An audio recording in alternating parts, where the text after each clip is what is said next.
Chairman, Department of Political Science, Professor Asmat Bey, Dr. Ahtaban, members of the Nehru Center, colleagues and friends.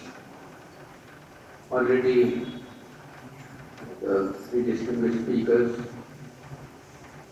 have covered most of the elements of Jawaharlal Nehru's political thought that are relevant to our time today. I will therefore hope to restrict myself to 2 points. One is local, Nehru and the Aligarh Muslim University. Very few people know about it, and the result is that I find as time passes, there's less and less of gratitude for what Nehru did for this university. And therefore I recall it, and because that reflects the political vision of Jawaharlal Nehru. It is small, but it does reflect. 1947, August 1947, was a disaster for the university. It was already poor. It had been with the forefront by self-declarations of the partition movement. It was proudly acclaimed the fortress of the Muslim League. Partition had come, and although everyone should have known that if there was a partition, Aligarh could not possibly go to Pakistan. If Pakistan were to have that corridor which goes to Aligarh and other on, then it would have become a Hindu majority state, not a Muslim majority state. So obviously it was all falling, and there was naturally a considerable demoralization in the institution. There could have been recriminations, but one of the very important things that happened was that from the national leadership there was no recrimination. They took Aligarh as it was for them a national institution. Right from 1947. When there was a great danger of massacres spreading to Aligarh, of which Professor Mridula Mukherjee spoke, then Jawaharlal Nehru sent the Kumaon regiment, the whole regiment, to protect it. And it remained here, if I remember aright, for more than 1.5 years. Used to send flares out, and the whole countryside was illuminated to see if there was any fear of any crowds forming or coming.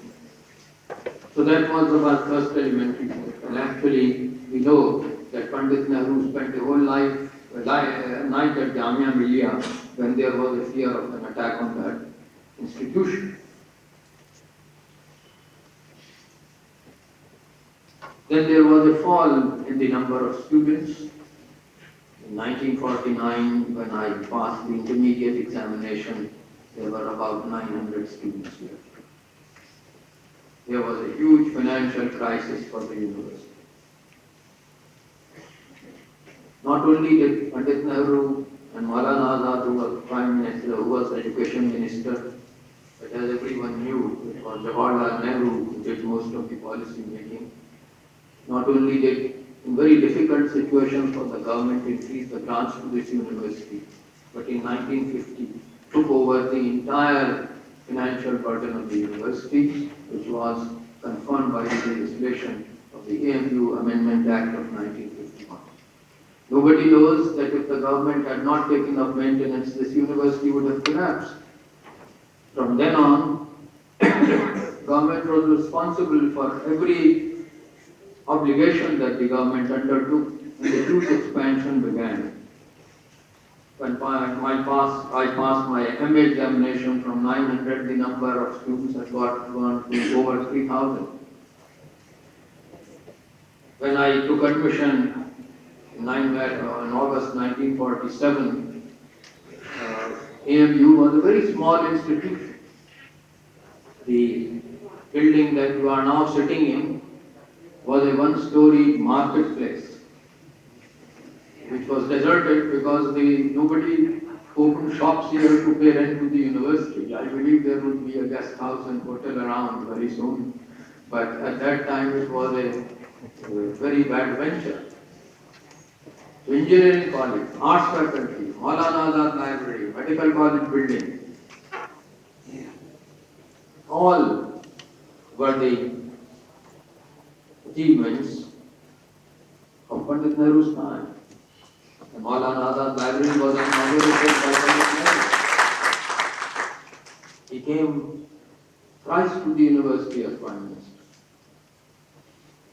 I was fortunate that I was present on the occasion that he delivered the third convocation address. He sent Mrs. Sarojini Naidu here, and although I was an intermediate student, I was denied entry to Stretchy Hall, but because of my father, total favoritism, I was allowed in. It was a marvelous speech that she gave within 1947 as governor of Bengal, as governor of Uttar Pradesh, UP at that time it was known. And I cannot, if you can judge the spirit of the time, Professor Hadi Hassan was asked by the acting Vice Chancellor then to welcome Mrs. Naidu, and since Mrs. Naidu was governor of Uttar Pradesh, Professor Hadi Hassan said, "Should I address you as governor or governess, madam?" And Sarojini Naidu shot back, "Hadi Hassan, don't be up to your usual tricks." This was the kind of people they were. Anyway, not only did Pandit Nehru look at university expansion, he also looked at what was being taught him. And that is very important. University's expansion means nothing. What kind of people you get for teaching, what you teach is important. And therefore, Nehru was interested in expansion of science, and he increased science grants, as you know, and also established institutes of technology, national laboratories. But as far as AMU was concerned, I was a small beneficiary of his vision, because he suddenly realized that medieval Indian history was not being taught in Indian universities any longer. There were ancient departments of ancient Indian history and culture and modern history. And therefore, first he said that this should go and medieval history should be taught. And then, as far as Aligarh was concerned, unasked, and this was the kind of government he ran, unasked, there was a whole grant, one professor, one reader, 2 lecturers, 4 research assistants, a very large grant, very generous grant for that time for library and publications, all suddenly coming to the AMU in 1953. And because, as it was whispered at that time, Jawaharlal Nehru had written a note that Aligarh could be the only university where Persian was known, and there was a history tradition. Such was our Prime Minister. Well, I benefited because I was appointed one of the 2 lecturers for which there were places. So I am also a beneficiary of Jawaharlal Nehru.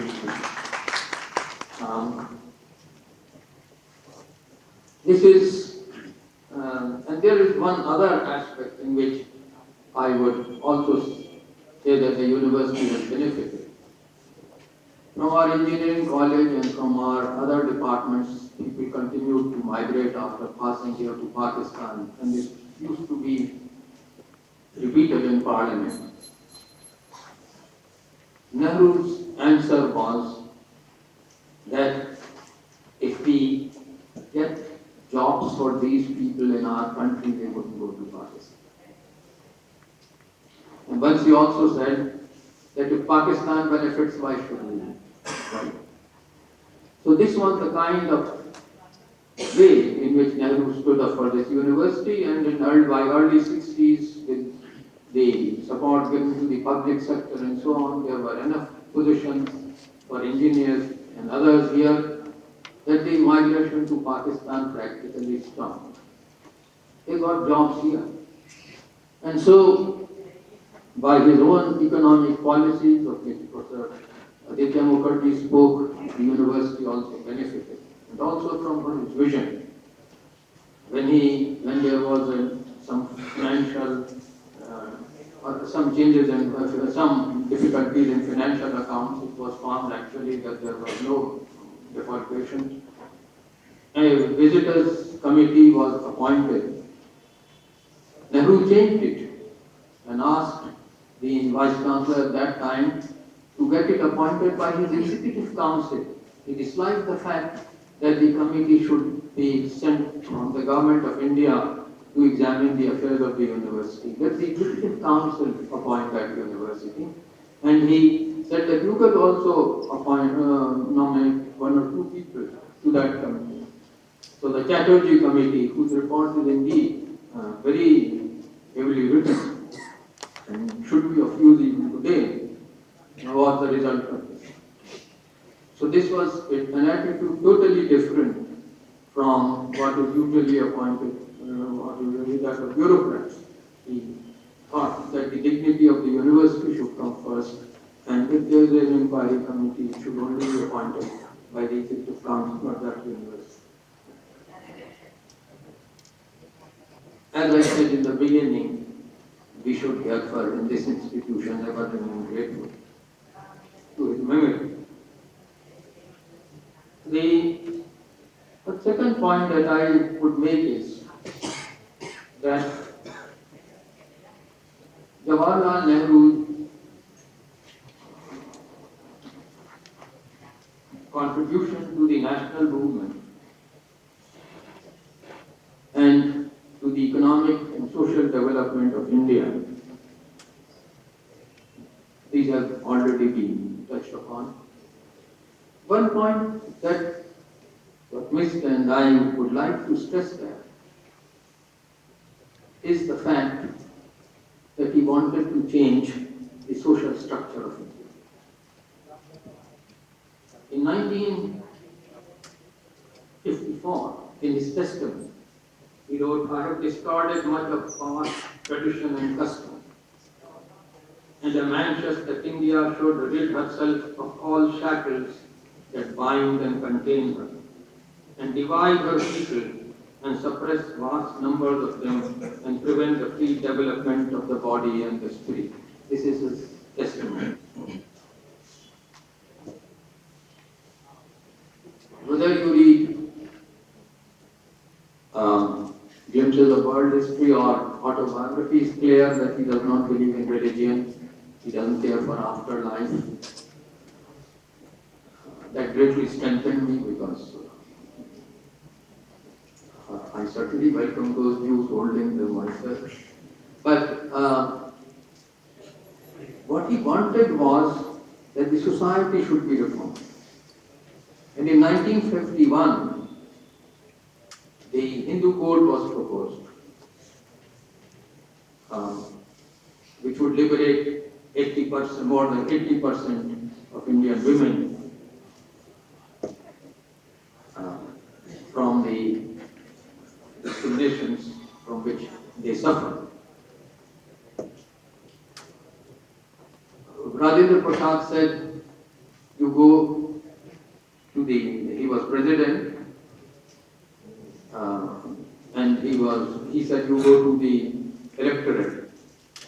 And Pandit Nehru in 1952 then went to the electorate, although he did not agree that the Constituent Assembly could not pass a law, but he thought that he could face the electorate, and he faced the electorate.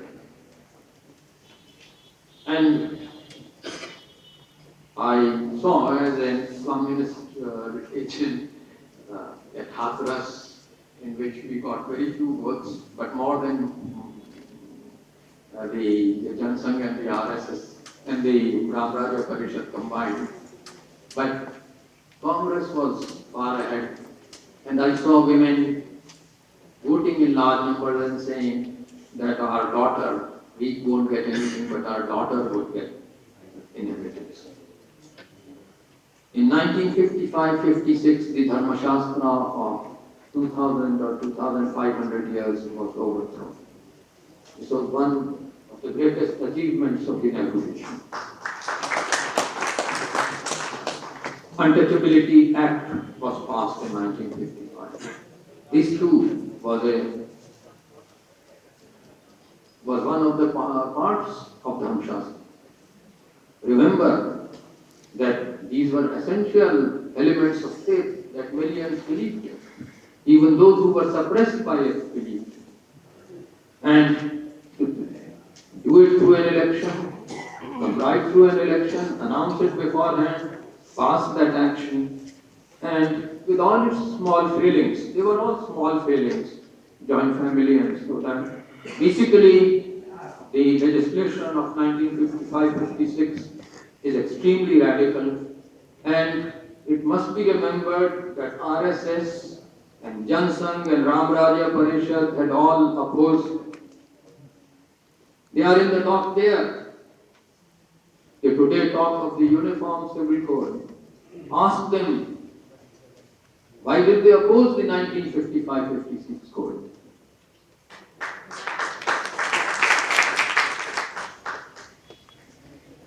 Actually, there also, in the Lok Sabha, there would confirm it. I only remember it from reading the newspapers at that time. The bill only gave half share of inheritance as a Muslim law, but by a vote of parliament, the amendment was passed, and Nehru voted for that amendment. And there was a time when parliament was so radical that even the bill was amended to give full share to the women, with Nehru actually voting for the amendment. Now it's often said why Muslims were left out. It is totally wrong to say they were left out because of vote bank. They were left out because there was a feeling that Muslims needed to be reassured. Muslims in India had been very hard hit by partition. And I don't know if this explanation was ever in the Nehru papers, but this was talked about. That at this time, this is not the time, so soon after partition and independence, to interfere with the Muslim law. But it was hoped that Muslims will themselves feel equal rights, come forward and give equal rights to women. Those hopes have not been fulfilled. Muslim personal law continues to operate. It is very prejudicial to women. But one can't blame Nehru and his colleagues for the hope that once Nehru Hindu Code is passed, there will be a movement among Muslims themselves that a reform should be, and that a corresponding reform should take place in their personal laws.